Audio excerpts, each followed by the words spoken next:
Detroit, what up, though? It's your boy Bandit. I'm here with the first episode of Kings of the Palace. Call it Kings of the Palace because we talk Pistons. We got a little bit of NBA news, but mainly Pistons and Kings because ain't nothing but Kings on this panel. So I'm going to let y'all start off with who coming on first, starting with Mr. Michigan Man himself, Rich. Yo, Rich, man. Find me on X at Riggs928. What up, though? What up, though? Also, I got the expert analysis. You feel me? Expert analysis. You feel me? Got my boy Ed in the building. Ed, what's up, though? What up, though? You straight? I'm good. What's good with it? You can find me on the book, Ed Robinson, y'all. Hey, before we get started, I like how my boy Bandit found that little Facebook pic of me from 14 years ago. That.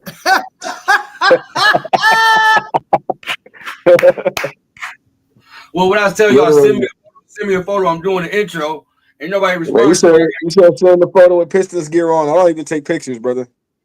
Y'all had me feeling like a creeper looking through y'all shit, man. I ain't even gonna lie. You have to do what you have to do. All good. But the job was done. It was done right. That's all. All right, let's get into a little bit of Pistons talk, man. Let's start with last night's game, man. Yes, sir. A little recap of the Pistons. Hawks game. Pistons beat the Hawks 148 to 143. Start with you, Rich. What's your thoughts on the game, man? Man, it was definitely no defense by either team. I seen it and know everything I needed to know about Cade because he went off in the first half, 29, 5, and 10. And I seen a stat tonight. He was, I think, a little over 33%. As far as like touching the ball and everything, offensive usage would be the correct word. Usage rate, about 22 in the second half. But that was to Atlanta because as soon as he caught the ball from the out of bounds plays, they were on him. So, got to give credit to the rest of the guys for stepping up. They had a shit ton of 4-on-3 opportunities because of that. And they took advantage. Man, I don't want to take all the points away. So that was really impressive for me. Ed, your thoughts on the game last night? To Rich's point, man, not much defense, but I'll say this: the Hawks were hitting a lot of contested shots, so I do think that the score in itself was somewhat inflated because I think, to be very real with you, man, if they shoot anywhere close to slightly above league percentage, they probably lose this game by 20 points, to be very honest with you. You got huge contributions for role players like George Yang and things like that, man. You even got Dyson Daniels, who's not a good three-point shooter, hitting threes consistently that night. They really wanted to win that game, and it showed. Everybody really overachieved in that capacity offensively, the guys that don't normally score. So, yeah, it was a tough, hard-fought game. It was really more of a battle of wills than was anything else. But Kate Cunningham, man, once again, to Rich's point, bull in the China shop. There's no answer for this guy at all. It didn't matter what they did, how they fronted him. And then, it's bad when your team has to revert to middle school basketball, picking up somebody with a half-court trap. Right. And so, and even then, Kate was just getting everybody around him involved consistently, beating the double team with Chris passes. Whatnot, not forcing anything because, to be real with you, once he decides he's going to take the ball, do what he's going to do, there's nothing that can be done about that guy. I think it was a strong showing all around. We had some foul trouble for him, Asar, during, and that's another key aspect. I think when they're in the game full time there, this is not that close of a game. But, during, 13, 5, and 6, that was 5 straight games up until tonight. Mr. Mon City, what up, though, fellas? So 13, 5, and 6 up until tonight. That was 5 straight games with 5+ assists by Duran. Sar had 14, 2, and 2. Tobias chipped in. Dennis Schroeder, great game. Malik, 24 off the bench. This buddy's been doing all season for us, coming in, letting that ball go. So, yeah, great team win. And to be very honest with you, I think one takeaway I have I personally would rather like JB to just stop playing tech. There's no point. He doesn't shoot it anymore. I don't know what's going on this season, but you can't wait for him to get it back on track. Doesn't shoot it. You know, he's a decent enough defender, but if you're going to have to put up with the guy not being able to knock down the shot, you may as well just play the superior defender in Ron Holland and get a rookie those minutes. Yes, sir. Yeah. And I think we saw that a little bit tonight. So, but other than that, great showing, good win. Hey, took care of business. And that's important what you said too, Ed, was Cade not forcing it in the second half. Because some players get in trouble that way trying to force it. He didn't. He was making a smart play and he was making it quick. So heads up, man. Heads up. And I think that's one thing with JB being the coach. You see Cade and Jarrett Jack a lot. No, Jarrett Jack was not an all NBA type of point guard, but he was always steady. I remember Jarrett Jack. Yeah. So that's a good veteran to learn from, a good coach. So I think that helps a lot, man. And, your Tobias Harris, Malik Beasley, Hardaway, them vets, man, they really help, Ed. They really help. This is a total. Get the quality vets. Some quality vets. Mr. My City, I feel you in the chat, brother. You're absolutely correct.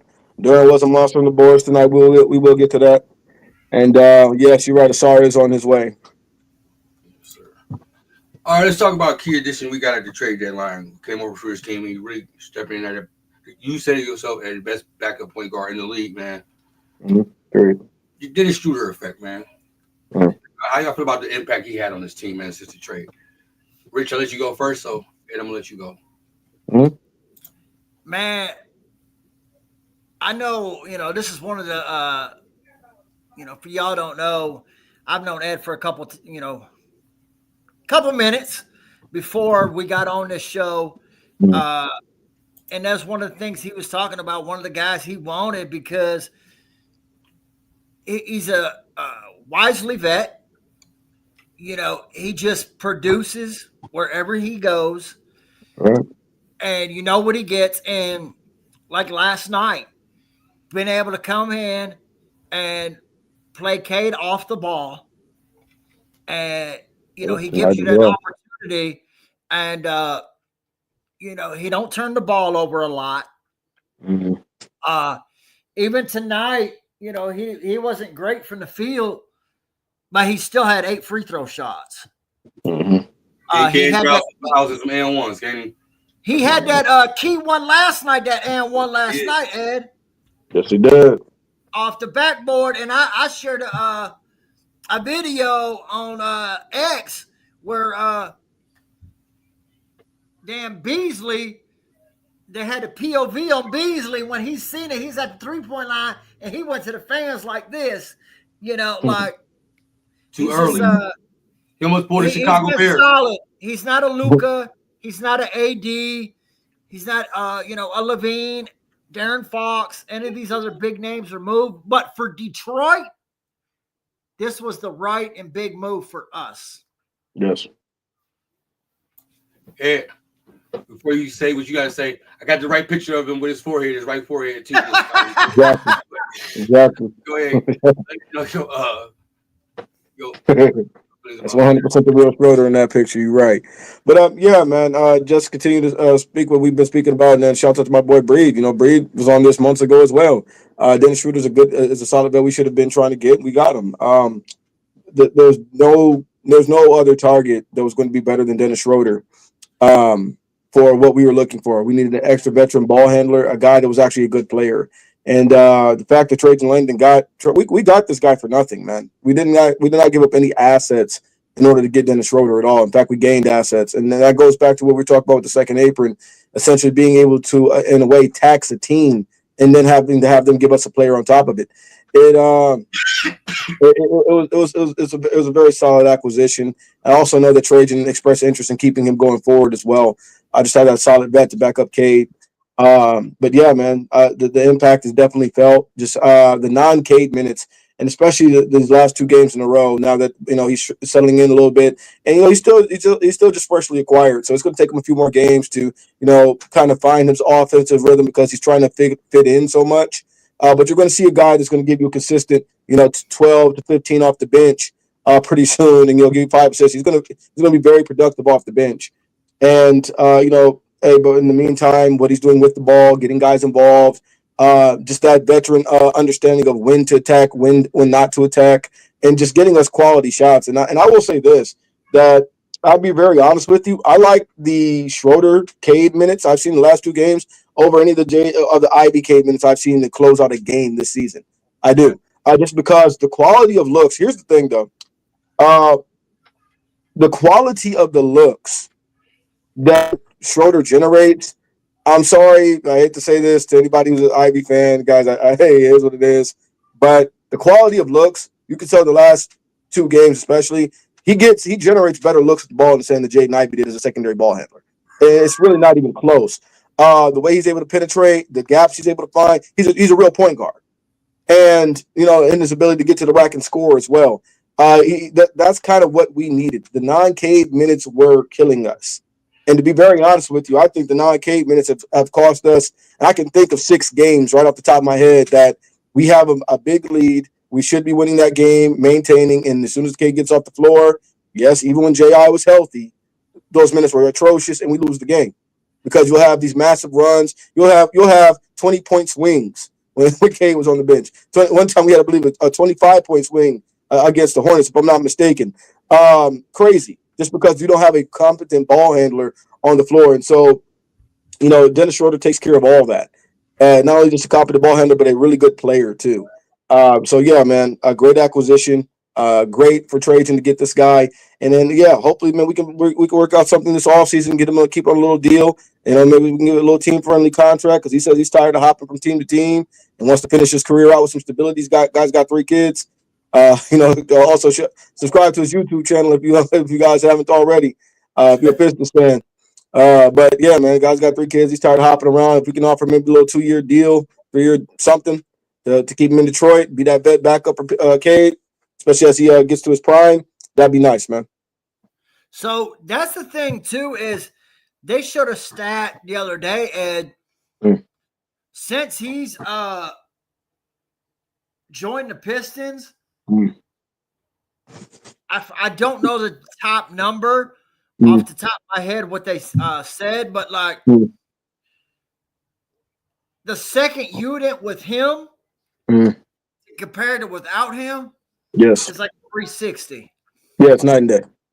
And shout out to Trajan Langdon for this came out of his mouth, his quote. The team exceeded his expectations that he had for them in the summer. Yes. So he wanted to help them and get to the playoffs. So he went and attacked, which you can do, your weakest link during the season. And he got him a veteran backup point guard. Shout out to Trajan Langdon, man, to listen to the players. Beasley begged him, and that's a known fact, to not trade him. Like, shout out to Trajan Langdon, Ed. Like, big shout out. So far, he's earning his money. So far, he's executive of the year, as far as I'm concerned. To be very honest with you, I'll say that. Hey, for him to turn his franchise the way he did around where he was last year, you got to give him nothing but his flowers. But you have to give credit also to Tom Gores, Ed, because yes, he made a mistake, but he went ahead and paid out Monty Williams and went and righted his wrong. Yeah, I mean, I give him credit for not doubling down on his ego. Yeah, I'll give him credit for that. It only took him 5 years, but all right. Hey, I agree, but I'm saying, like, he paid out because how many owners wouldn't, Ed? Once again, I give him credit for not doubling down on his ego. That's fine. But, hey, man, sometimes guys got to learn the hard way, hire bright people, and just sign the checks, brother. Yep. All right, let's get to another player that's been on this team who's been balling lately, man. straight catching everything, dunking on everybody. You feel me? Mhm. Jalen Durham, man, he been showing up Mhm. big for these Pistons lately, man. And I'm Yep. gonna start with you first, man. What's your thoughts on Jalen Durham? Yeah, the young man starting to put it together. I think this is not. I'm not surprised by this because we have the right coach for the job. I think the development of Evan Mobley and Jared Allen in Cleveland should be a clear cut indicator on what JB can do to develop bigs, not only defensively but also offensively. And Jalen's really started to put together. One of the biggest things I see in the takeaway the last 7 games is Jalen Duren's plus minus defensively has been better than Stewart's in 4 of those games. So not only is it he's the offense is coming around, but defensively he's starting to put the caliber of defense that you expect him to play. And to be very, and as I said, as good as a defender Stu is, and Stu is a guy who's definitely going to get some all defensive looks, defensive team looks. I don't know if he makes the defensive team this season, but he's definitely going to get some looks and some interest. Jalen during the last 7 games, man, he's played very well defensively. So that to me is the biggest takeaway. And then it's that to me. So here's the thing with Jalen, man. So if we're talking about a guy who puts it all together, of the young men, we want to be core pieces. Ji, Asar, Duran. If a guy puts it all together, all the things you would ask of him, I got to give it to Duran in terms of who'd be the most valuable, and that's slightly, ever so slightly above Asar. And I'm gonna tell you why. A guy with Cade's game, and I've been saying this for a while, he really should be paired up with an offensively talented big man. That's what he really should. That's what he really should be paired up with. A guard that's going to have the ball like he's going to have the ball and should have the ball. And a He big man really that should be. can What's shoot. that? And a big man that can shoot a little bit. That way he can Yeah, drive the lane. I get what you're yeah, saying. exactly. So he should be paired up with a guy he could run a dominant pick and roll game with. That's what he should be paired up with. And once again, I know JB a couple times spoken to a lot of the things that he's excited for. Jalen, what's going on is you pay attention to what JD's been saying in some of the press conferences, some of his interviews. You guys, I'm checking him out. Some of the statements he's made on X, things like that. He's kind of got Jalen on a leash, right? Kind of got Jalen on a leash. And that probably started when at the beginning of the season, Jalen was not playing very well with all the responsibilities they gave him initially. And they had to, rein that back in. But slowly, as Jalen's listened to the coaching through his own mouth, kind of got out of his own head, held himself accountable, saying with his approach to the game. And then we have the young man since that admission, I have to give him credit, has not looked back. It's all been translating to the court, the offense, the defense, really everything, man. And I'm a guy who's been very critical of Jalen because I know what he can be. You know what I'm saying? His low level caliber of defense to begin the season was not acceptable. And I was a guy that said, look, man, if this continues, as much as I like the young man, package him up and get him up out of here. If he can't defend, that doesn't make any sense. You're 6'10", legitimately 6'10". You have a 7'5", 7'6" wingspan, and all reports of Jalen Duren having a 40+ inch vertical leap. If you don't believe that's true, you're a nut job. All that being said, and then young fella, you can dribble, you can pass. Monty Williams, I know he's hated in Detroit, but he said something very telling. I do agree with him in terms of evaluating what he had in Jalen Duren when he was here, that if this young man puts it all together, he could be one of the best players in the NBA. Not just the East, et cetera, but one of the best players in the NBA. And I'll be very honest with you, I think JB believes the same thing. And so what you're seeing is JB, once again, with that coaching, development, he's slowly giving Jalen Duren all these responsibilities back. Now what are we seeing? We're seeing, JD shoot a couple of, fadeaways. We're seeing him pull up a little bit, floater game, take guys off the dribble, etc. That's the kind of guy Cade really does need to be paired up with. And instead of going out and trading for a guy, if you think you have that in-house with just a little bit more development, then do what you need to do. And I think he's slowly turning into that guy. Slowly turning into that kind of guy. The next step, I believe, I want to shoot, once again, continue to defend at a high level. And then I want to see him actually pull up for that mid-range, that 15 to 17 footer. He's got it in his game. But, yeah, man, Jalen Duren's been lights out. He really has. Tonight, for example, didn't get that many shots up, that many, touches in the paint, etc. But dominant on the boards, great interior defense.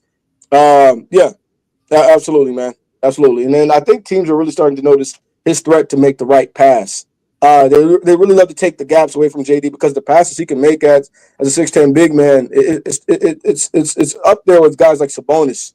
To be real with you, it really is that pocket pass, finding the baseline cutter, finding the kick out to the left side, man, the weak side. JD's passing is really starting to be noticed by his peers in the league. And this is why they're trying to take a lot of those things away. So continue to develop, young fella. Continue to put it together because sky's the limit for that kid, man. It really is. Rich, I'm gonna give you your thoughts on Jalen Durham, and I'm gonna let Steve get his thoughts on Jalen Burger. He coming live from the game because he live at the Palace. Yeah. Rich. What up, though, Bree? What up, fellas? How y'all doing, man? Y'all right? Always good. Man. What up, bro? So, man, let me talk on Duran. I love Cade, okay? Like, he is our franchise. I love him. But I'm a Jalen Duran guy, guys. When I'm in a chat on X, man, they were fucking ready to get rid of him. And I didn't give a damn. I was the damn dartboard. I'll take him out. Do not trade him. He's crazy. Like, living in Tennessee, I watched a lot of games of when he was at Memphis. So I seen it there. In athleticism and in his defense. And, he's got a little bit of post game. I seen it. And we seen it early in his career. Man, we forget he's so young. Like, give this guy a chance, man. Do not get rid of him. And, for him to come out and say, yeah, I was on that bullshit beginning of the year. Hey, that's a big step, young fella. And he's turning. You seen the other day when he had that damn sideways dunk, the alley-oop. Like, that's 6'10", 250 pounds, 260 pounds in the air like that. That's crazy. I don't like to compare players, but I've seen a lot of people last couple days throwing around the Chris Webber comparison. Yep. I was going to say something about throwing that. around Dwight Howard. I don't like to compare. I definitely see the athleticism. I see the passing ability of Chris Webber. Chris Webber was a passer. He was one of them big men before the big men now. He was one of the originators. People don't give him respect. There's a reason why Chris Webber's in the Hall of Fame. The pass that Durn had tonight, that little underhand bowling-like throw, Bree, you were at the game where he had it to Cade, and George Blaha on the TV, he was like, Cade ain't the recipient of a pass that often. Like, him being able to dribble like last night in Atlanta when Cade is getting doubled, like, every once in a while he'll have a damn he had one to Cade last night, or I think it might have been tonight, where it was Cade was in the corner and he threw it too hard. He gave him like a fastball. Every once in a while he'll have a bad pass, but his passing ability is very underrated in my opinion. I've seen him on the defensive end. He challenges damn near everything. He tries. Very smart, man. I've been locked in on him just because, man, I want to see the kid succeed. I know talent where I see talent, and man, I just really want that kid to do well. I really do. I was happy when we drafted him, and I really think he's a special player. Am I going out on the limb and saying he's a Hall of Famer? I'm not saying that, but I see a special player. If he puts it together, he should be. To be very honest with you, if that kid puts everything together, he has the tools to be all NBA consistently every year. He has to. Once again, talk about Dwight Howard. Dwight can't dribble like Jalen Durham. He can't pass like Jalen Durham. You know what I'm saying? Those are the kinds of nuances we're seeing here, man. 6'10" diesel dude that can take the ball off the break. To be real with you, I think what I think though. What I think. You know what I think, and I'm sorry to cut you off, Ed. A couple guys I would even say is kind of similar to his game is Shawn Kemp and Amari Stoudemire. I can kind of see that a little bit. Stoudemire better. Yeah. So I could kind of see that. But yeah, I'm with Rich, man. I think his game is gonna get better, and to see and I think he's getting more rebounds because Asar is crashing them boards, and it's making it like more easier for him as Yeah. well. Because a lot of the times, and I've always said this, during a lot of the times is in the blocks and rebounding by himself with 2-3 guys. If he has somebody else there with him, it'll be a lot more easy for him. And True. you could actually see it in this game. That's true. So, and I'm and Rich is 100% right, man. Like it's fans that actually wanted him traded. Isaiah Stewart traded. It's some of them that even wanted Cade traded. And I'm thinking, like, why? Like, those ain't real fans. That's how I No, they're look at it. The morons. ones who wanted them traded. It's hard to believe that those are real people, yet alone fans, man. Trolls, man. They trolls. I don't even know what to call them. But you know what, bro? A troll. Here's the thing with that, bro. Here's the thing with that, bro. A troll. Look, man. Look, dog. Look, man. Me and Bree, bro. You know what I'm saying? We be on the stream. We'll mess with each other. We'll throw a little stuff out there like that.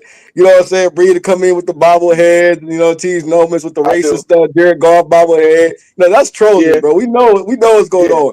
These people actually believe what they think. You know what I'm saying? These people actually believe what they're saying, man.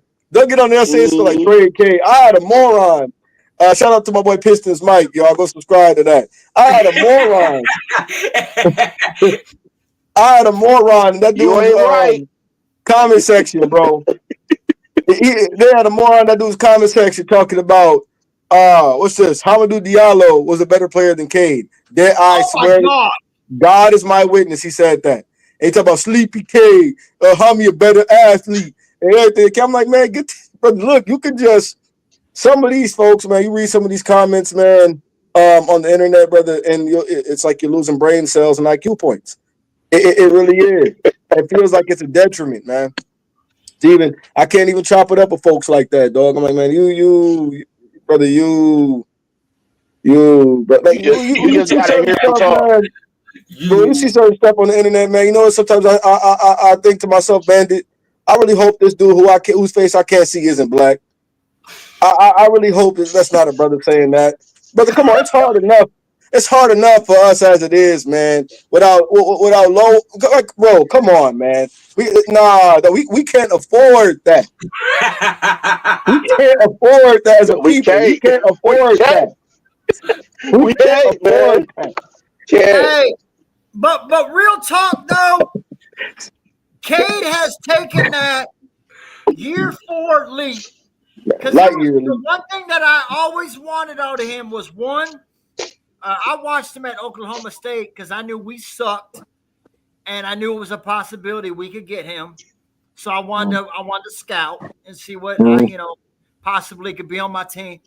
His post game is very good. He that has become consistent in his game now. And another thing I wanted to see Breed and Ed was like stars do. Take over when the games matter. Like, I felt like he wasn't aggressive when he needed to be in the past. This year, he is. I mean, he don't force it like last night. But when he needs to be, he's either making the right pass or he's getting his bucket. Like, that's that stuff. He's him. That boy been sizzling. He been sizzling. That's what has happened. Is he's sizzling. Don't touch him. He's sizzling.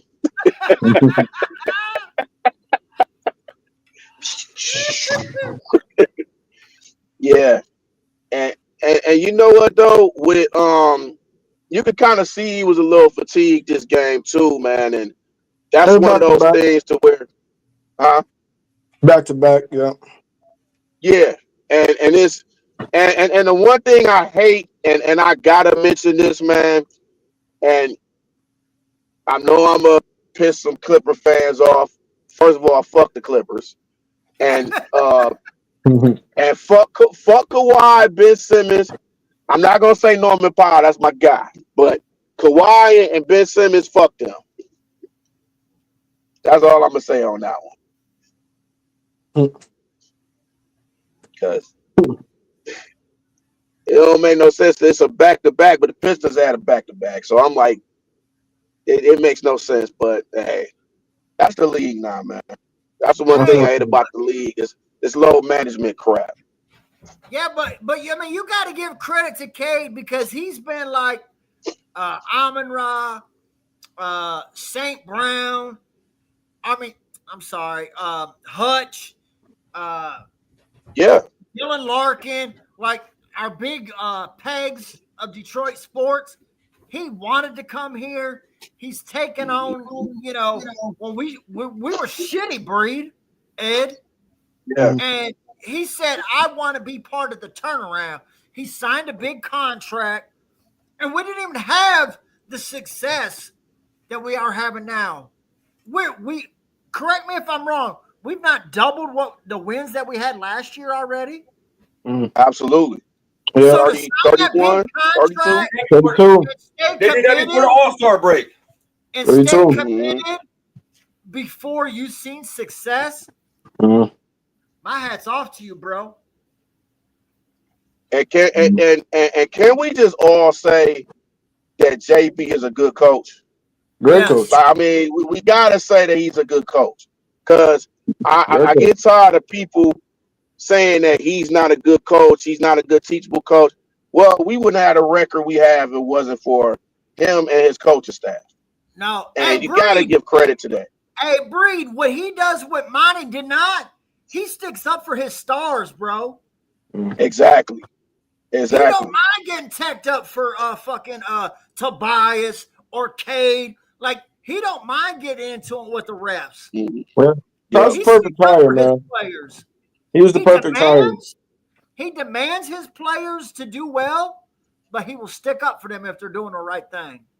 He was the right Absolutely. hire, man. We hired a guy that got, pretty much unlawfully fired, by his previous organization. Everybody knows that.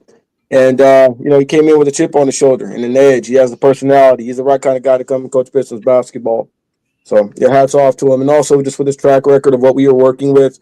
If you think about it, man, what did JB, and I think sometimes this doesn't go spoken about enough, where did JB come from? He came from what? A backcourt of dynamic guards, right? Yep. And potentially dominant big men. Okay, so what do we have here to work with in Detroit? A dynamic So guard. what should be dynamic guards and potentially dominant big men. So so all the stars really aligned for that. There was no better coaching candidate than JB. Hey, Steve. And we also got to give credit to Tobias Harris, man. I mean, Tobias Harris, he been playing better, man. He's definitely an important piece of his team. They took him a minute to get the AKA gears Con Man. ago. Hey, Breed, as bad as his three-point shot has been, his mid-range and post-game has been just as good. Like, I can admit that. Yeah, and the one thing, go ahead. No, it's like his midi has been money, but he's been shooting the three a lot better too. Let me pull up the stats real quick. See here. Yeah, and he's been noticing his mismatch too. So he knows when he got a mouse in the house, he take advantage of it. You know right, Breed. He demands that ball when he's got a mouse in the house. And he goes. He was around 30% prior to the All-Star break. He's up to 33% now, so he's been shooting a little bit better. He's 2 for 3 tonight as well. So, sometimes vets take a minute to get the gears moving. It is what it is. But, definitely he's been actually playing up to that contract they gave him recently. Because remember, $25 million to be a counselor ain't it. You're right. I agree. All right, let's get into the dunk of the night, night's game, man. Mm-hmm. Earl Holly. That boy showed out. Oh, shit. Well, he cocked that bitch back, though, like. How you feel about the rookie this year, man? You want me to go first? Go ahead, Rich. Hey, listen. Listen, Man, I like him, man. I see. Because one thing I will say is, dude brings it every night. He reminds me a lot. If you guys remember, y'all remember the Junkyard Dog? Fanny Johnson, baby. No, Jerome Williams, Junkyard Yeah. Dog, number 13. That's a Jerome Williams. I thought you were I talking think about Lilo Ron Brown. Holland's a little more offensively. That's wrestling. I thought you were talking about Lilo Brown. Over damn town. But he brings it every night. He brings that hustle. And usually when they're in a little bit of a lull, he comes in, gives them energy, gets them back into it, plays hard defense, can handle the ball. And dude, the thing I respect about him is even though his shot is not very good right now, he's relentless. Like, he'll keep putting it up. Like, he's not scared. And that's a key thing, because a lot of times guys get scared. You know, they're not making them. They don't want to take that shot. That motherfucker will take that shot. He don't give a damn. Yeah. Well, to be very honest with you, I think JB needs to tell Asar, take 2 a game. We're trying to develop you. Take 2 a game. That's just my expectation. And that's kind of what we're starting to see out of because we're starting to see out of him with Darren. Darren's taken 2 pull-ups the last 3 games. He's made everyone but one. He's got 2 back to the basket fadeaways from 10 foot. Got a corner midi right there. He's knocked it down. And so it's again, and I love that, because that's brilliant coaching. Now I know you can shoot it. You've been hitting it in practice. I want you to shoot it in the game. Get used to shooting that. You can hit it. You know. So make doing Holland. Job easier. Yeah, go ahead, shoot it. I want you to shoot it with confidence. I need 2 a game from you. You got my green light. I need 2 a game from you. Got it. I have to learn how to shoot it sometime, man. So, hey, I like what he's doing. Man. You got to make him respect you. Right? You've been working on it. Hey, I need 2 a game. I have a player like that on one of my teams right now, working on his jumper, etc. like that. I tell him I need 3 a game. Steve. Man, I love Ron Holland, man. I love Ron Holland so much I got his jersey. So that just tells you. Man, humble young brother, man, always nice. Very respectful guy. I had a chance to meet him a couple times, man. He's a very respectful guy. And to me, he's the perfect Detroit player because he plays hard. He works his ass off. He's willing to learn. And he wants to be here. Yes. He wants to be here. He's one of those guys where he plays like he's against all odds. Like, people are doubting him, and he wants to just tell people, hey, those of y'all who doubt me, I'm going to play hard. I'm going to do what I can, even though I'm a rookie, but I'm still going to learn. And people are still doubting him for how high we drafted him, too. So he still got that chip on his shoulder. But yeah, I love Ron Holland, man. I just wonderful kid, man. He plays hard. No matter how much minutes he plays, he doesn't complain about it, and he just do what he do. And I like players like that. He's the perfect Detroit workhorse player. And I think he's only going to get better, and he's young too, so he's only going to get better. Yes, he has to work on his shooting, but that's going to come with time. I think he's progressing. His shooting is getting better, so it's going to take time. Because it's like he's kind of a similar player. And him and Asar is kind of a similar type player to me. They're very similar to me. So to have Ron Holland and draft him, man, I'm happy. I'm just happy to see the future with him and what he brings to this team. And it's just great, man. I love the kid. I love the kid. My only question is what's going to happen going forward between him and Asar, because here's my thing. I think the league is trending back towards size, and so I think realistically they may want to develop Asar as not Asar, but Ron as a 4, but I don't know if that's going to be sustainable long term. So that's going to be interesting to see how that goes. Is he going to end up being the guy who ends up being a piece that we use to get other assets on the line, or is he going to be a core guy going forward? Is he going to? Because once again, like we talked about, not all these guys can get paid. Not all these guys can get paid. Like I think we can keep 4 tops, and that's tops. And then the reason why I say, and this is the thing is, for those that question why we speak this way, but this is why we question maybe JI's future going forward. Because here's the thing with that: we know what Trajan likes to draft in a player. We know the archetype of guys that he likes, and so the ones that he didn't draft, like Asar, he still likes that archetype of player. You get what I'm saying?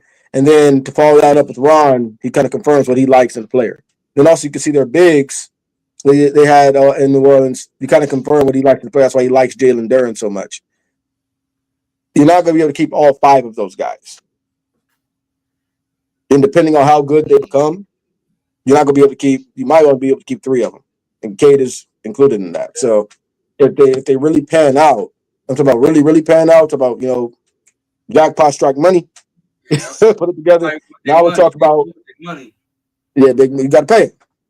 Got to pay him, or unless, and I don't see this, and this is going into what and what you're saying.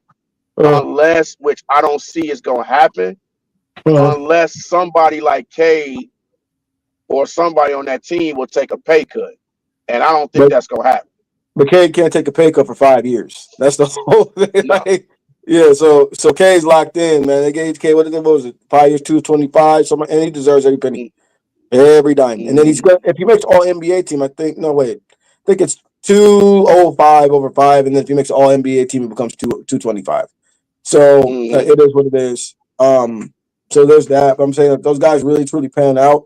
Let's say one of them shows some star potential. Then you got 2 max deals, and everybody else is kind of 3/4 of a max, half a max. You get what I'm saying?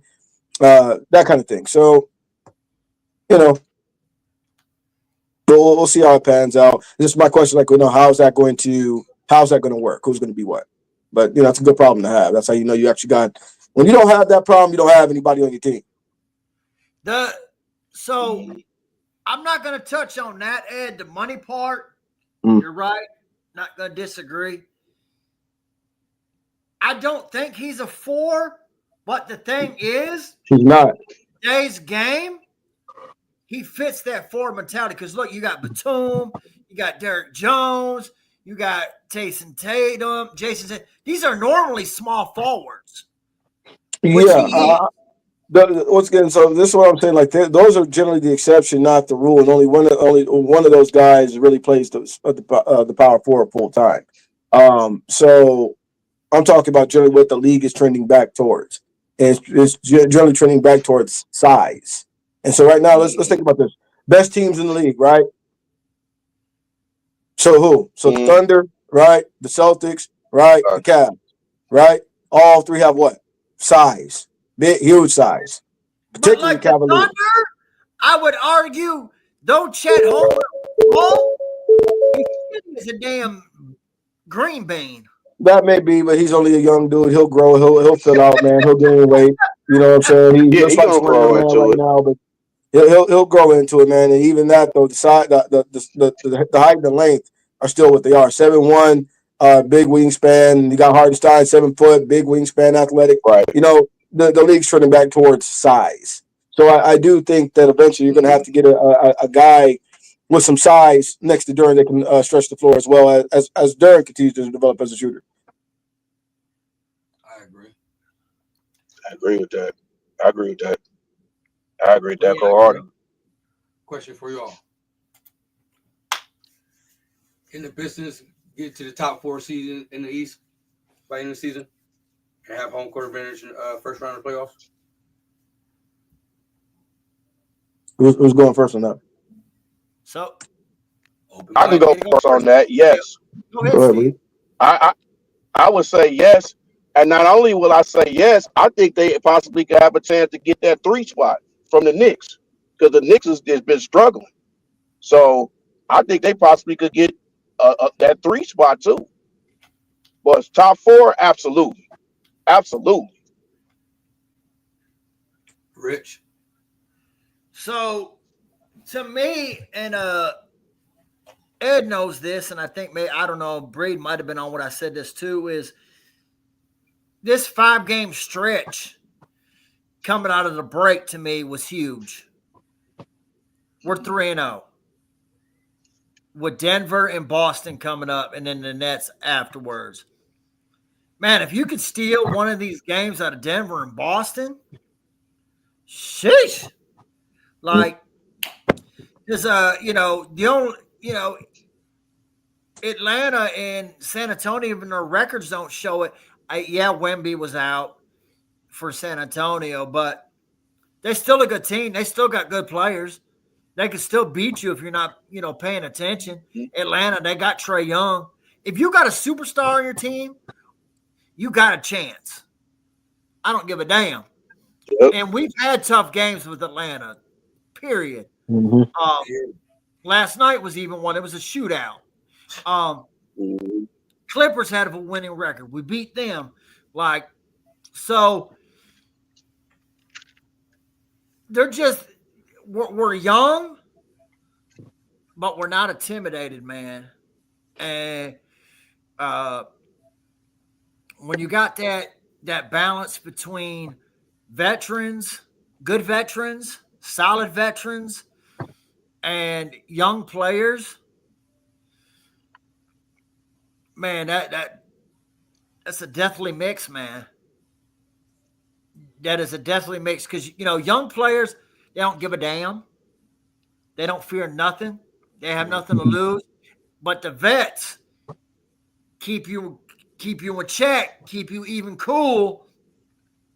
And when the young players struggle, they there. Veterans know, hey, we're fucking 0 for 10. We haven't scored in 5 minutes. We need an easy bucket. We need to get a layup. We need to go in the post. We need to get to the foul line. We need to do something. Vets, man, you can't win without vets, period. And that was our problem last year. And it's been a big key with Hardaway, Beasley, and Harris. They've all had their moments. Beasley, he's better than what I thought he was. I respected him and knew he was a good player. But his catch and shoot ability, guys, you can't tell me too many better. I'm not saying he's the best, and, and I'm not going to, rub his head just because he's a Piston. But that boy can catch and shoot. He don't give a damn. Falling away, coming in, that boy can shoot. And his defense, I know people say he can't play D. He gives it his all, though. And I've seen him have some tough matchups. They'll put him on Harden. They'll put him on Trae Young. They'll put him Mr. Jones. Beasley can shoot. They'll put him on these tough guys, and he gives it his all. I've seen him win games for us with his defense. Is he all defense capability? What game was that? Huh? What game was that? He had a steal at the end of the game. What game was that? I can't remember. It was in the first half. Well, he did. I can't remember his team, but he had a steal at the end of the game. There was a couple of them. Oh, man. Okay. He's a fool, man. I don't remember the exact team. Man. What game was that? I was rocking. I was vibing with what my boy Rich was saying, and then he said I seen him win the game with his defense. I'm like, I don't know about that one, man. He has. Okay. I can't remember the exact team, but he did have a couple But steals. see, that's the whole thing. Look at this, though, bro. That's the whole thing. I appreciate Malik for what he does for us, straight up. First of all, Malik shoots 42% from three, bro, and he's taking 7 attempts a game. Nuts. That's a lot. Yeah, that's legit. You're knocking down almost half your threes and shooting 7 of them a game. That's crazy. I appreciate it for that and the heart that he plays with, man. Defensively, man, like I say I think he's a better on ball defender than So Ji. he I'll out there give you playing that. like He is. hard, huh? That even synergy test prove that. He's a better on ball defender than he is. Let's see here. Yeah. I'm not saying he's an all NBA defender, but I'm saying he fucking gives it his all. Yeah, and that's what I do like. He play. One thing is what I'm saying. Like that's you know what, bro. Let me say that. Let me say something about that, man. That's a lot of people's frustration with Ji. Is that here's the issue. No one can question whether Jay Navi plays hard. He does. It's the fact that he's so bad defensively in spite of that. And that's the problem. Because you see what I'm saying? Just fundamentally, the young man's so bad defensively that you start to ask, well, what do you do here? Because it's not an effort thing. It's not, and we're 3 years in, and bro, you're still terrible. And it wasn't getting better. It wasn't getting better. That ain't right. That ain't right. But it wasn't. It wasn't getting better. But Beasley is a better on-ball defender than Jay Knight. That's just the truth. I was gonna say, Ed, I know it's comparing apples to oranges, but at Not the end really. of the day, I got to give you that one, Rich. I got to give you that one, bro. I got to give hey, you that at the one. end No, of the Beasley day, is a better on-ball defender than Jay Knight. okay, I was gonna say at the end of the game, if you had to choose one, who you gonna put? Malik, without a doubt. Look, I'm gonna tell you this right now, bro. I'm gonna tell you this Neither. right now. For anybody, because like you get a lot of the stands that think we be making this stuff up and whatnot, man. Because me and Drew been on it, especially on the D313 XP Live. Y'all go check that out. But bro, go back if y'all want an indicator of what we're talking about, right? Go back and look at the Kings game when the Kings were literally singling out Ji one-on-one with all 4 of their guards in the rotation. Kevin Huerter ran right past him. Malik Monk ran right past him. De'Aaron Fox ran right past him. No contest, but just ran right past him. De'Aaron Fox ain't run right past him. He sprinted past him. Man, I'm like, bro, at least try, put a hand in there or something. I'd rather have you get a foul reaching than just that. I mean, and they were doing this on purpose because tremendous weak link. And while we're on the subject, bro, think about we're talking about. We'll get into win streak is next, isn't it, Bandit? Yep. Talk about win streak. Here's the thing, and this is something I'd like to speak on real quick. You about to roll it? Yes, sir. 7 games in a row. Here's the thing I want to speak on, right?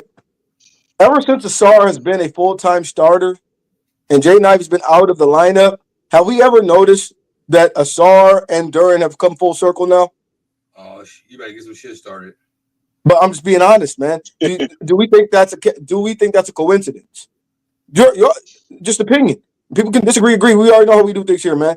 I'm just saying I don't personally think that is a coincidence. Because why? Tim Hardaway Jr. is a better on-ball defender. Yeah. Cade is a great on-ball defender. Hey, Ed, and that's the thing. People clown Hardaway, but he fucking gives it his all. He tries. He's better than what we had starting at the 2 defensively. Asar is a top 5 defender in the NBA right now. He is. Steve, he played hard. Hey, Ed, I'm going to give you credit. Because you and I he played hard. You I can't hear you, bro. What's Both up? teams play hard. I said I'm going to give you credit because I remember, frankly, you, me, and Drew had this conversation. During defensive game has turned around since Osir entered and Ivy exited. I'm just being real. And the biggest thing, and since you said that, I'm going to give you credit. I have really paid attention. This is what I noticed. Now he can sit back and defend his paint. He don't have to fucking come out. Yes, because that's how bad of a point of attack defender Jaden Ivey is. I'm just being honest about this, man. Like offensively. Go ahead, bro. Go ahead, Ed. No, go ahead, Ed. Go ahead, speak. Okay. All right. I'll finish up real quick. You got it. I got it. But look. This is how bad he was defensively. And now we're on a 7-game winning streak, right? For the most part, barring the Hawks game, guys, it's been gritty defense. Yeah. We've been locking teams up because everybody's bought it. Everybody keeps their weight. Even the guys you said are not that good, fundamentally great defensively. Beasley, THJ, the effort is there. The effort is there. And yes, but they're still, though they themselves are not lockdown defenders, they are upgrades in those minutes of what we had defensively. And that's how bad of a point of attack defender J.I. was, man. And so my question going forward is, do you put him back in the start? Do you move forward with Jay Knight as your starting 2 guard? Because we're seeing it's a night and day difference. A night and day difference. And then you have to think about this. Huh? And then look, going forward, we know THJ won't be with the team next year. We know that. That's fine. You gotta search for an upgrade. But think about this. Think about the game we saw tonight, right, y'all? Look at the defense we played. Look at the defense. We held the Clippers to, though it was a hard-fought game, guys, we held the Clippers to 97 points. Now think about this, right? Those minutes we have THJ. Exactly. Those minutes we have THJ soaking up, and he offensively played well, right? But let's compare him to a guy who's dramatic upgrade on defense, but also shoots the 40%. What if that was Nickeil Alexander-Walker there at THJ's minutes tonight? Ooh. Hey, can I point out a couple things real quick? Huh? Reach. Can I point out a couple things real quick defensively? Go ahead, bro. Your point. Yeah. James Harden tonight, 5 of 22 from the field, Yes. 3 of 11 from 3. Because Asar and K were beating them up. Bogdanovich. And a lot of that was travels. 19 from the field, 1 of 12 from 3. Yeah. Crazy. 6 of 11 from the field. Those are their 3 scores. See what I mean? It's because we don't really have, though, let's put it to you like this. THJ, though he's not the greatest defender, he's not garbage. He can somewhat keep his weight there. You get what I'm saying, man? Same thing with Beasley. I feel what you're saying. I don't know about winning games with his defense, but he's not garbage. The whole He's not point garbage. is your defense has got to make them. Right, exactly. J.I., brother, I'm sorry, man. Dog was just a matador on defense, bro. And it shows, man. It clearly shows. We weren't locking teams up like this. And so that's why I asked, say, Bree, what if this was Nickeil Alexander-Walker getting those THJ minutes instead? What if that was a guy like Dante DiVincenzo getting those THJ minutes instead with Beasley coming off the bench? So Jalen McDaniels. Now we cracking. Yeah, the other thing this lineup gives you is versatility. Yes. So is your best perimeter defender, right? We can all agree on that. Oh, without a doubt. He's what, 6'8", 220? See, 6'6", 220. Okay, 6'6", 220. He can guard point guard. So I've seen him on Trey Young last night. I've seen him on James Harden tonight. And what does that do with Cade? Because he's your point guard. Save his energy. He's big enough to even guard your small forward. Energy. Yeah. So the versatility of this lineup is unbelievable. Yeah. And Cade also plays defense too. The Asar in the starting lineup has enabled Cade. To be very honest with you, man, it was really a large part of Cade being so gassed was really the defense. Because the defense was so bad, you had to make up for it. Because he has to guard extra hard because he has to be the point of attack defender as well. Not just hold his man, but he now has to be the point of attack defender. Because I couldn't guard anybody, man. That's what I'm saying. Offensively, hey, look, we missed 17.6 points a game now. Hey, we still missed that. But do we think we want to move forward with that, with the defensive drawback? Because, as I said, let me ask you guys your opinion. Do you see Jaden Ivey jumping up to a consistent 20, 22 point per game score? No. You don't think so? No. You don't think so, Brady? Well, Well, well, you Cade commanded the ball too much for him to get 22-something points a game, bro. Well, here's the That thing, don't bro. mean Kane nothing. wants somebody to be able to score that. He moves the ball, but nobody. He moves the See, ball. He wants somebody to be able to score 20. Because see, Bandit, and all. Go ahead, Bandit, Which one all y'all I'm doing? gonna say to that is I can point to LeBron and Kyrie. I could point to KD, Beal, and Booker. So there's several teams that can. So you can have multiple 20-point scores Yeah, then he want more. and demand the ball. Because what you do is what JB was doing. What Monty failed to do was at all times, all 48 minutes, sometimes you have Cade and Ivy. Mm-hmm. When you don't, you have Cade or Ivy. So always at least one of them on the court. That's how you do multiple scores. Is always have one leading your second team. That's how you do multiple scores that need the ball like that. Yes. Yeah, and even before them trades, when K was out, Ivy was the running the point. Yep. So he was directing the team too.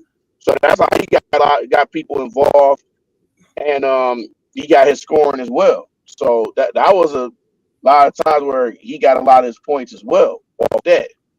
But with them, getting Schroeder and everybody else coming together, it's gonna be hard for him to get his points because of the depth that we do have on this team.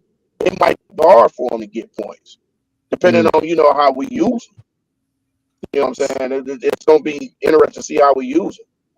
I think the way this team is flowing, though, it's gonna be hard for him to get a lot of minutes like he used to get. Exactly. Well, I mean, realistically, they will always start a healthy Ji over who we have in the rotation. Like so. Okay, they put it up to Ji and we start losing. You gotta go back to what's. I mean, yeah, that's a possibility because we just talked about the defensive problems. But realistically, if the kid comes back healthy, he's going to get a starting spot back and more than likely cuts into THJ's minutes.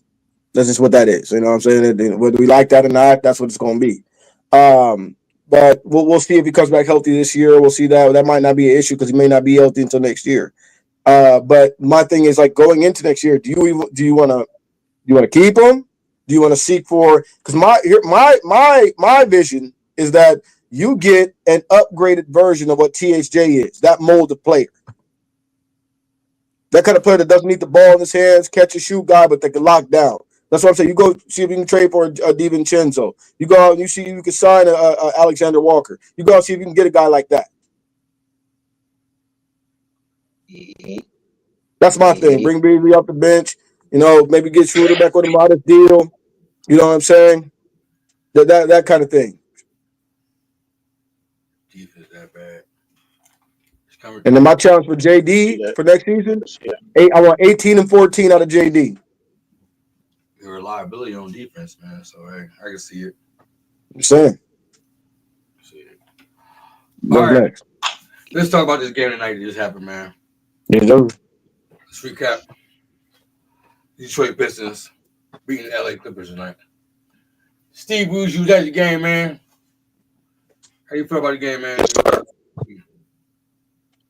Oh man, it was crazy, man. The crowd, I was good.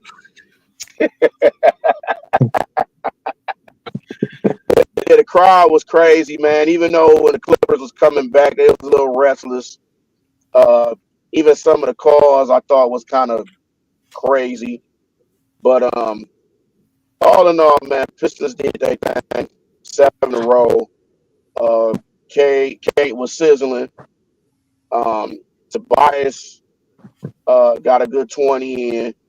But it was just a good team effort. But I was more so impressed defensively with the way that they guarded Harden and Bogdanovich too, and Zubac.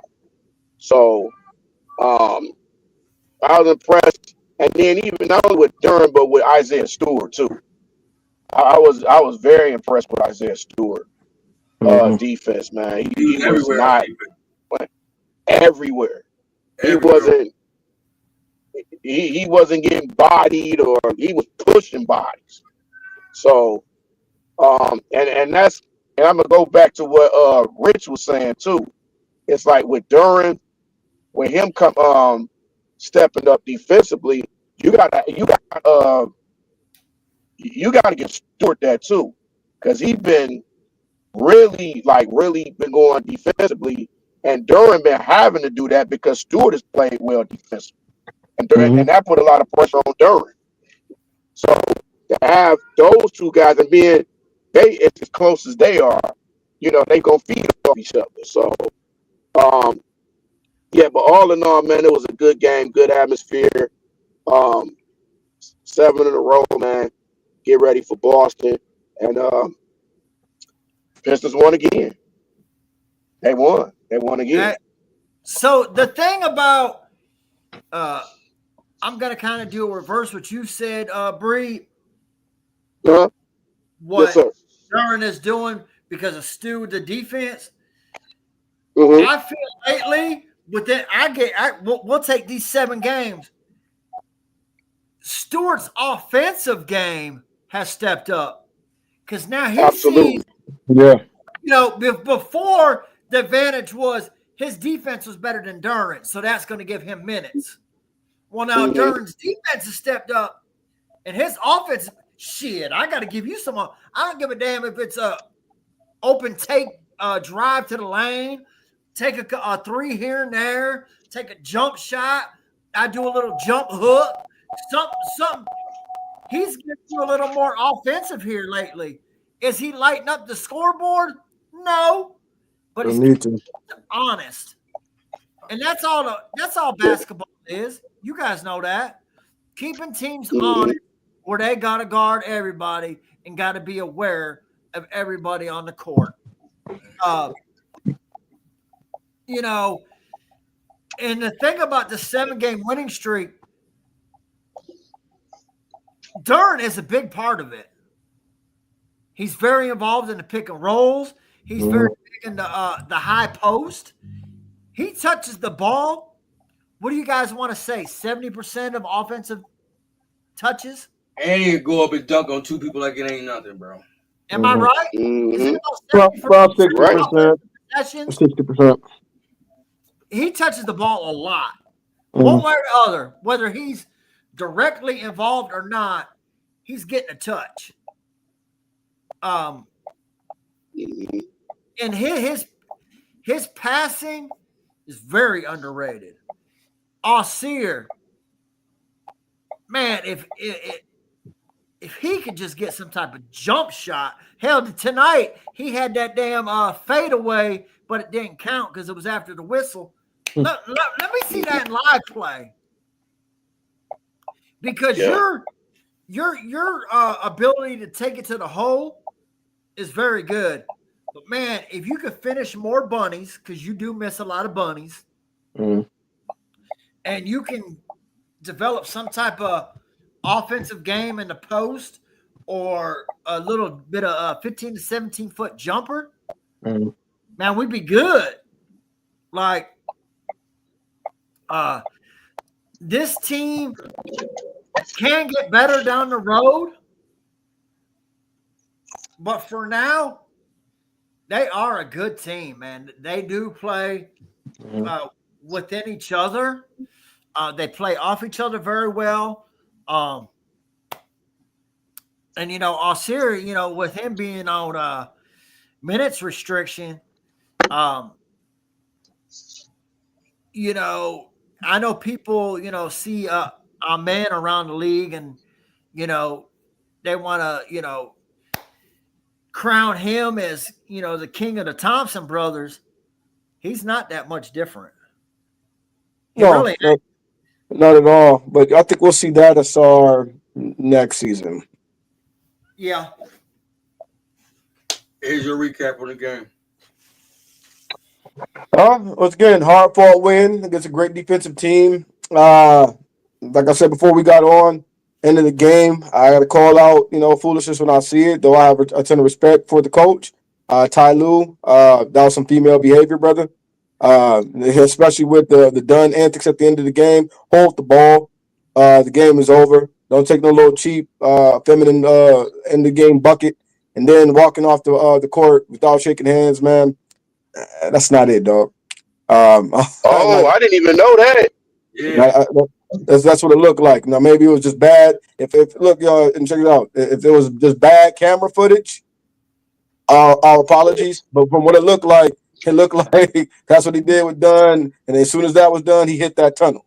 That's what it looked like. So now, if I'm wrong, I'll take the L. But from what it looked like, that's what it seemed like. And if that's the case, that was not acceptable. But hard fought game. And this is where we can tell. This is where we could tell the team's different, man, from what it was last year. It's stuff like this. These are the games we guaranteed would lose. When things stop going our way, look, this is the NBA, man. And any form of competition, there will be runs. At the end of the day, you have to understand you're not playing against the bum. He's going to do what he does as well. He's a pro as well. We used to crumble with when those pushes would happen from the opposing teams. And now we're maintaining and we're getting these wins. And that comes from not only just the personal growth of our young players, but adding the right veterans. Say what we will about Tobias Harris, say what we will about Malik Beasley, whatever. But these guys have a winning pedigree. Majority of their career they've been on winning teams. Same thing with Dennis Schroeder. You don't find Dennis Schroeder on really many bum teams. You know what I'm saying? Dennis Schroeder's used to winning games. So you were on the Mavs last year. Was that? Went Tim Hardaway Jr. on the Mavs last year. Yes, yep. Tim Hardaway Jr. Once again, used to winning games, and so you could tell the difference between players that are used to winning and that are accustomed to losing. It's night and day. When we had bums like Alec Burks and whatnot like that, that's a guy that doesn't really care. He's used to being overpaid, to jack threes, not play defense, and then doesn't care whether the team is winning or losing. That's what not THJ, but that's what guys like Alec Burks were used to. You know what I mean?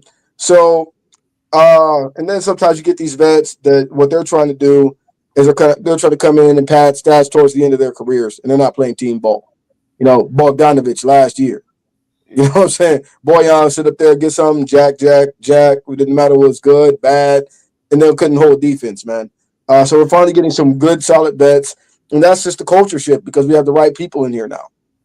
And so, guys, hard-fought game, very impressive. We hold the Clippers to 97 points. I don't care who did or didn't play. I don't care about low management guys.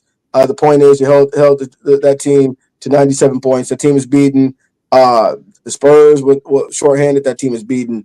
The Thunder is shorthanded. So they didn't do that to us. So either way, it's a very, very good defensive team. Pretty much everybody in their rotation are high-level defenders. So we took care of the business. Everybody chips in. Everybody plays their role. Key buckets down the stretch. And then to Rich's point earlier, Cade is, obviously taking that astronomical leap to where, when it's time for him to turn it on, close out the game, he's closing these guys out. So very proud of the guys. Also, shout out to my boy Jalen Duren, 19 boards tonight. Positive in the defensive plus minus as well. That's what we're talking about.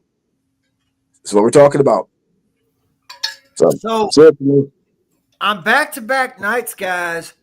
So last night, we won a shootout. Mm-hmm.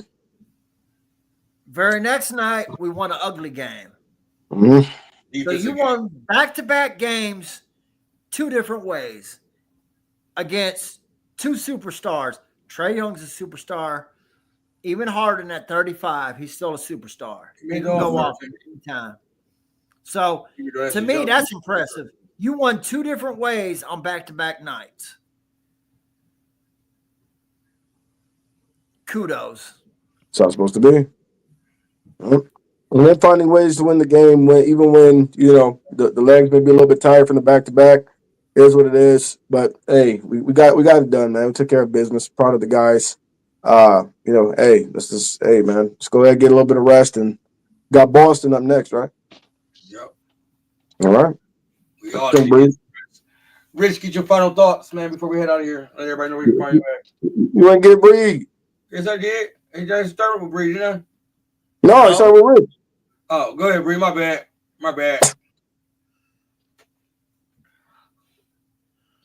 Breed. Don't take your ball and go home. Breed. Yo, final thoughts. Oh no, thoughts on the game tonight. Yeah, it's why. Yeah, why I say game. Oh, I already Yeah. spoke on. I told you spoke already. Oh my bad. See, got me questioning myself. Let's Rich, see. man, give everybody your final thoughts, man. And let them know where they can find you at. Hey, man, I just want to say, like, this team is very exciting to watch. I had actually got out of basketball the last couple years, followed from afar, just because, man, I'm a Pistons fan at heart, and You love table tennis. it's been real hard to watch lately. It's been real hard to watch, man. But this team is very exciting to watch. They give you a reason to watch. And I'm just glad they're competitive. Mm-hmm. And they doing the damn thing, man. So shout out to them. The real, we'll get to see a real challenge on Wednesday because I watched Boston yesterday versus New York. They're a good team, man, offensively and defensively. They're very well-rounded. They play with each other very well, play off each other very well, offensively and defensively. So it's going to be a tough game. K's going to have challenges because he's going to have to go against two very good defensive guards in Holiday and White. Holiday, for being a point guard, I watched. Who the hell was he going against? Kyrie I Irving. think he had Anunoby in the damn post, or he didn't move. Mm-hmm. Like he's a very strong guard, man. So it's gonna be challenges, and even Duran going against Kristaps, Porzingis. Porzingis offers something different than these other centers do. He's high, can go out to the three. I want to see where we're at. Win or lose, I want to see where we're at, what we do. So this will be a very interesting game. So I'm excited, man. You can catch me on X at Riggs928. Man, your final thoughts, man. Drive safe, man. You better put some gas in the car. Bing, get going off. Ding, ding, ding. Oh yeah, I hear y'all good. I hear y'all good. This Wi-Fi had it went out on me and stuff while I was driving. So yeah, my bad on that. Yo, we talking about you running out of gas, but your final thoughts and let them know where you can find you at, bro. Yeah, definitely, man. The New Breed 313 Sports, man. On the D313 XP, and also 313 the New Breed Real Talk. All platforms on social media as well. Your final thoughts? Yeah, man. Once again, this team is 7 games in a row speaks for itself. It's the first time we've done this in years. To be very honest with you, man, like we finally have a winner. Right now, guys, and then I'm very proud to see where the guys are at. This team they're gelling together. They're playing together. They're playing hard. We have the right coach. I'm just very encouraged where the Pistons are right now because there's nothing I can criticize really top to bottom. Whether it's the leadership. The owner finally understands what he should be doing. You know what I'm saying? The front office, everything is clicking. You got the right guy to build around, the right characters as well, and the right attitude in the city. Just my hats off to the organization right now, guys. They've done a tremendous job. I'll be very honest with you, man. This kind of turnaround is some video game stuff. This is not anything anybody would have expected. To be very honest with you, and myself included, there's no combination of moves that could have been made, barring you telling me 2 superstars would have come join Cade, and it make me believe we were going to have a turnaround like this in just one season. And to be very honest with you, I think maybe that's the topic we can get into a later show, man. Has there ever been a turnaround like this in NBA history? From a record-setting futility to now you're fighting for a top spot in the playoffs the very next season. Interesting, but tip my hat to the guys. They're very fun to watch right now, as my boy Rich said. Hey man, it's one of those things to where you're gonna do what you have to do to catch a Pistons game at the moment. That's what we've been waiting for. So proud of them. Yeah. I appreciate you, Ed, for letting me host the show today, y'all. This is Ed. He is the host of the show, y'all. Andrew had to work and good. So yeah, he will be hosting. I'm just doing the production. That's not often, Bandit. You get to sit in the background. Man, Yeah. it feels good. Hey, fellas, can I say this real quick, man? Also, too, not only just a good win streak for the Pistons, but also, man, the Motor City Crews too, man. They won 6 straight too, so they got a game tomorrow. So, let me ask you real quick, Breed, before you shoot out, Breed. What? I heard Clemson had a good game. Was that last night? Yeah, Clement had a good game, man. They did their thing last night. They blew out the Wisconsin Herd, but Wisconsin Herd's not really a good team, so right. But they took care of things.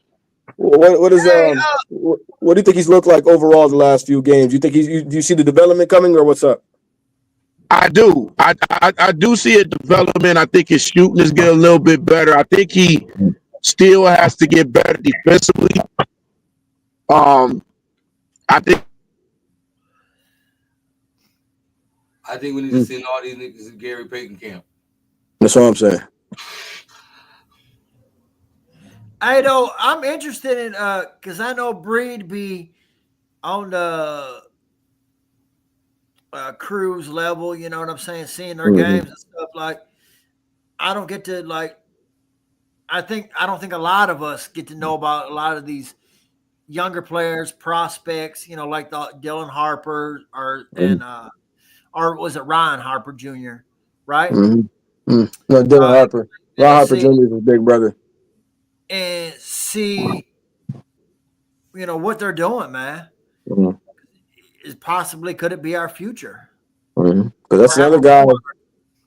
That's another guy. If Clinton is anything, you also have to question the future of what we have with Asar and Ron. Like who's playing where? You know what I'm saying? Absolutely. Well, all right. We're gonna say we'll see. We'll have to wait till next week. I appreciate 169 people coming and watch the premiere. Thank you. To the Palace, man. Truly appreciate it. It's a favorite, man. Hit the subscribe button. Yes, sir. It's late. Pistons won again. Yes, sir. This is win again.